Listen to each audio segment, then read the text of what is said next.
Hey, Karen here with Photo SEO Lab. So in this tutorial, I'm going to show you how to remove a user from your Showit website. Maybe you've been working with a designer and they no longer need access anymore, or you might be switching your SEO person.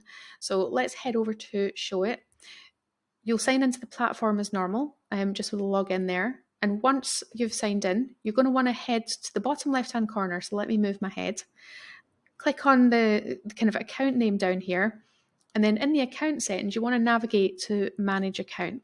When you click on Manage Account, it's going to open on your Showit account screen. And this is where you can update contributor access.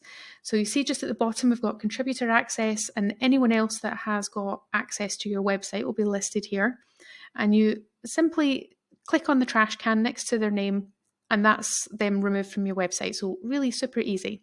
Now, if the designer you're working with, or maybe the SEO person didn't have their own Showit account, then you wouldn't have been able to use the contributor access process. What you'll need to do instead is a password reset. So if you just head over to security in the top right in the menu there, and it's just a case of resetting your password, click update password, and their password won't work anymore, and your site will be secure.